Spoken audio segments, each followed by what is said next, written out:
ಪದವೀಧರರ ಧ್ವನಿಯಾಗಲು ಸಿದ್ಧ. ಆಗ್ನೇಯ ಪದವೀಧರರ ಕ್ಷೇತ್ರಕ್ಕೆ ವಕೀಲ ಜಹರುದ್ದೀನ್ ಬರೀದ್ ಸ್ಪರ್ಧೆ. ಕಾಂಗ್ರೆಸ್ನಲ್ಲಿ ಸಾಮಾನ್ಯ ಕಾರ್ಯಕರ್ತರಿಗೆ ಬೆಲೆಯಿಲ್ಲ. ಜಹರುದ್ದೀನ್ ಬರೀದ್ ಅಸಮಾಧಾನ.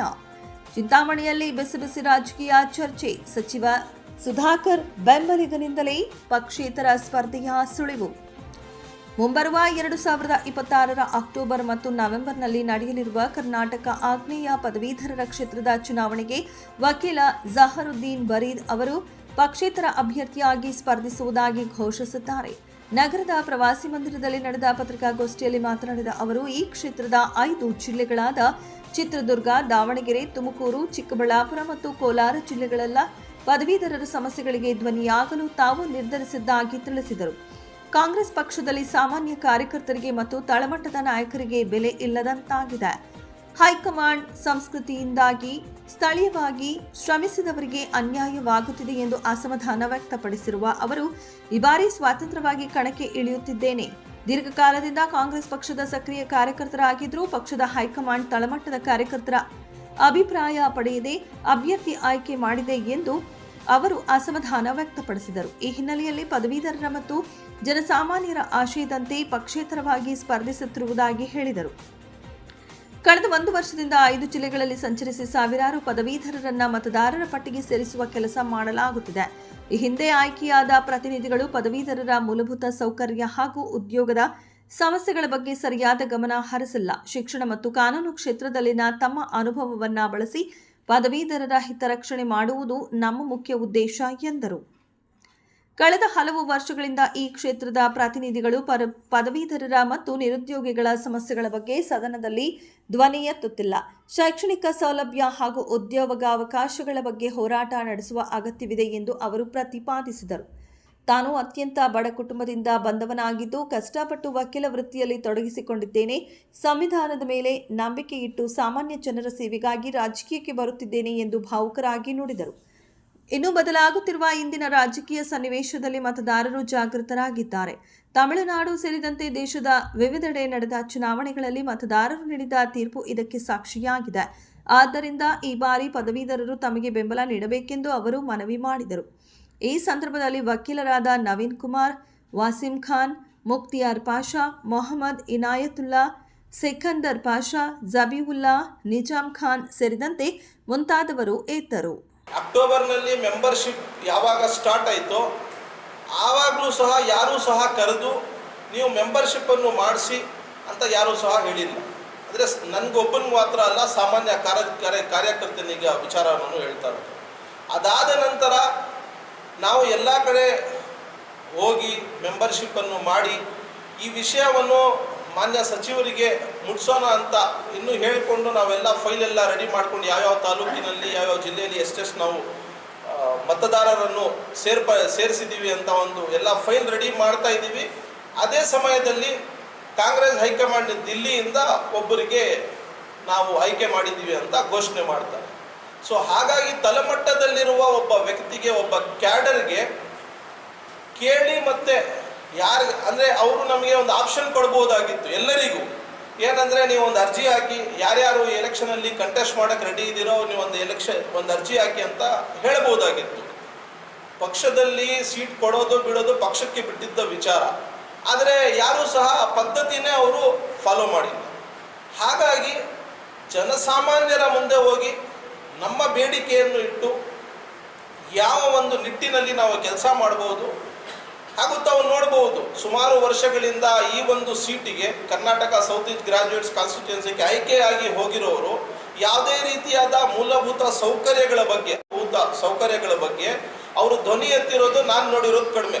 ತಾವು ಪತ್ರಿಕಾ ಮಾಧ್ಯಮದವರು ಅದನ್ನು ಗಮನಿಸಿದಿರೋ ಇಲ್ವೋ ಗೊತ್ತಿಲ್ಲ. ಸೊ ಹೀಗಾಗಿ ಈ ಒಂದು ಅವಕಾಶ ಇದೆ. ನಾನು ಒಂದು ಬಡ ಕುಟುಂಬದಿಂದ ಬಂದಿದ್ದೀನಿ, ಕಷ್ಟಪಟ್ಟು ಈ ಒಂದು ಸ್ಥಾನಕ್ಕೆ ಬಂದಿದ್ದೀನಿ. ನಾನು ವಕೀಲರ ವೃತ್ತಿಯನ್ನು ಮಾಡುತ್ತಿದ್ದೇನೆ. ಹಾಗಾಗಿ ಸಂವಿಧಾನದ ಮೇಲೆ ನಂಬಿಕೆ ಇಟ್ಟು, ಜನಸಾಮಾನ್ಯರ ಮೇಲೆ ನಂಬಿಕೆ ಇಟ್ಟು ಇವತ್ತು ನಾನು ಎಲೆಕ್ಷನಲ್ಲಿ ಕಂಟೆಸ್ಟ್ ಮಾಡಬೇಕು ಅಂತ ಈ ವಿಚಾರ ಜನರಿಗೆ ಮುಟ್ಲಿ ಅಂತ ಇವತ್ತು ನಾನು ಪತ್ರಿಕಾ ಮಾಧ್ಯಮದವರಿಗೆ ಕರೆದು ನಾನು ಪತ್ರಿಕಾಗೋಷ್ಠಿಯನ್ನು ನೀಡುತ್ತಿದ್ದೇನೆ. ಹಾಗೂ ನನಗೆ ಜನರ ಮೇಲೆ ವಿಶ್ವಾಸ ಇದೆ. ತಾವು ರಾಜ್ಯ ಮತ್ತು ರಾಷ್ಟ್ರದ ರಾಜಕಾರಣವನ್ನು ಇವತ್ತೇನು ರಿಸಲ್ಟ್ಗಳು ಬಂದಿದೆ ಅದರಲ್ಲಿ ನೋಡಿದಾಗ ತಮಿಳುನಾಡಿನಲ್ಲಿ ಏನಾಗಿದೆ ತಾವು ನೋಡಿದ್ದೀರಾ. ಅದೇ ರೀತಿ ಬೇರೆ ಬೇರೆ ಕಡೆ ಎಲೆಕ್ಷನ್ಸಲ್ಲಿ ಯಾವ್ಯಾವ ರೀತಿಯಲ್ಲಿ ಜನ ಅವರ ಒಂದು ರಿಸಲ್ಟನ್ನು ಕೊಟ್ಟಿದ್ದಾರೆ ಅನ್ನೋದು ಎಲ್ಲರೂ ಗಮನಿಸಿದ್ದಾರೆ. ಹಾಗಾಗಿ ನನ್ನ ಒಂದು ನಂಬಿಕೆ ಜನಸಾಮಾನ್ಯರ ಮೇಲೆ ಇರೋದರಿಂದ ನಾನು ಅವರ ಪರವಾಗಿ ಕೆಲಸ ಮಾಡುವ ಒಂದು ನಿಟ್ಟಿನಲ್ಲಿ ನನಗೆ ಒಂದು ಅವಕಾಶವನ್ನು ಕಲ್ಪಿಸಿಕೊಡಬೇಕು ಅಂತ ಕೇಳಿಕೊಳ್ಳುತ್ತಾ, ಜನರಲ್ಲಿ ನನಗೆ ಎಲ್ಲ ರೀತಿಯಾದ ಸಹಾಯವನ್ನು ನೀಡಬೇಕು ಅಂತ ಹೇಳುವ ಮೂಲಕ ನಾನು ನಿಮ್ಮಲ್ಲಿ ಕಳಕಳಿಯ ಮನವಿಯನ್ನು ಮಾಡುತ್ತಿದ್ದೇನೆ ಅಂತ. ಎಲೆಕ್ಷನ್ ವಿಚಾರಕ್ಕೆ ಬಂದಾಗ ಪಾರ್ಟಿ ಹೆಸರಿರುತ್ತೆ ಅಷ್ಟೇ, ಗುರುತಿರಲ್ಲ.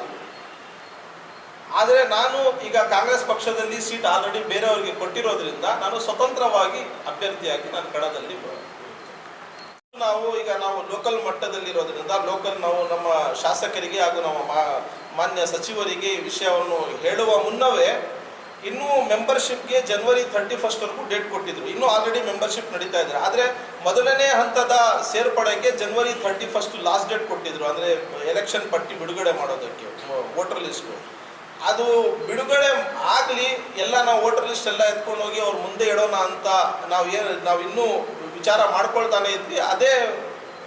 ಆ ಟೈಮಲ್ಲೇ ಎಲೆಕ್ಷನ್ಗೆ ಬೇರೆ ಕ್ಯಾಂಡಿಡೇಟ್ನ ಅನೌನ್ಸ್ ಮಾಡಿಬಿಟ್ಟಿದ್ದಾರೆ. ಹಾಗಾಗಿ ಈಗ ಅವರು ಕಾಂಗ್ರೆಸ್ ಪಕ್ಷದಲ್ಲಿದ್ದಾರೆ. ನಾವು ಅವ್ರ ಹತ್ರ ಹೋಗಿ ಬೇಡಿಕೆ ಇಟ್ಟರು ಅದು ಸರಿ ಇರಲ್ಲ ಅಂತ ನಾನು ಅವ್ರ ಹತ್ರ ಹೋಗಿ ಬೇಡಿಕೆ ಇಟ್ಟಿಲ್ಲ. ಬಂದಿದ್ದು 1 ತಿಂಗಳ ಹಿಂದೆ. ನಾವು ಈ ಕರ್ನಾಟಕ ಸೌತ್ ಈಸ್ಟ್ ಆಗ್ನೇಯ ಕ್ಷೇತ್ರದ ಮತದಾರರ ಮತಪಟ್ಟಿಗೆ ಸುಮಾರು ಅಕ್ಟೋಬರ್ 31, 2025ರಿಂದನೇ ನಾವು ಕಷ್ಟಪಟ್ಕೊಂಡು ಬರ್ತಾ ಇದ್ದೀವಿ.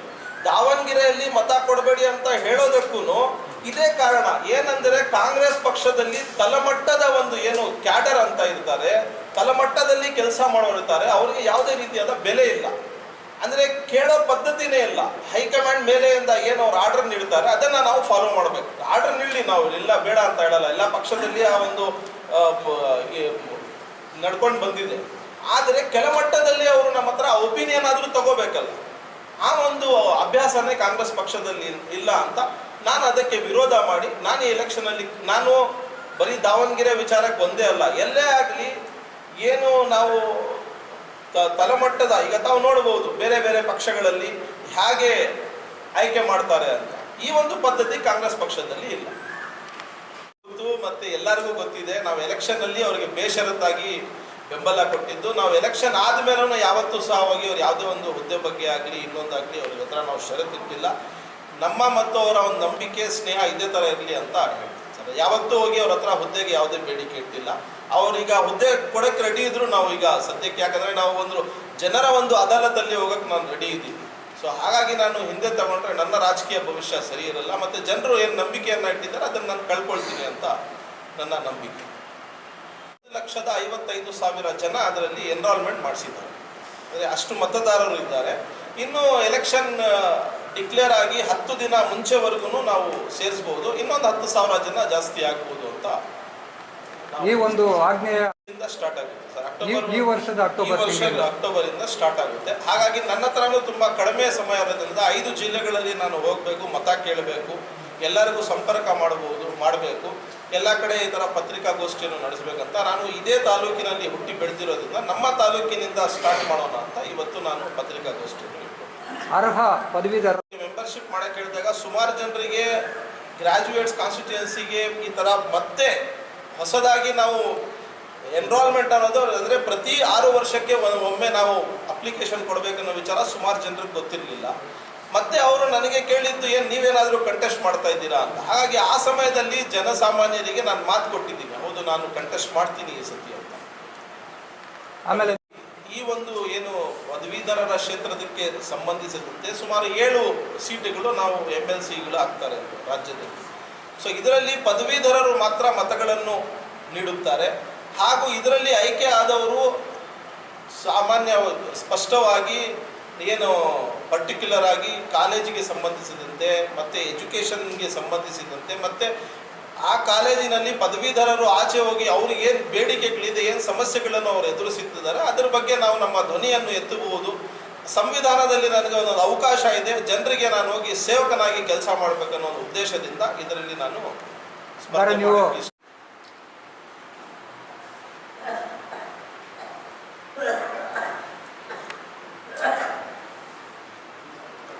Google Api Dora Nisha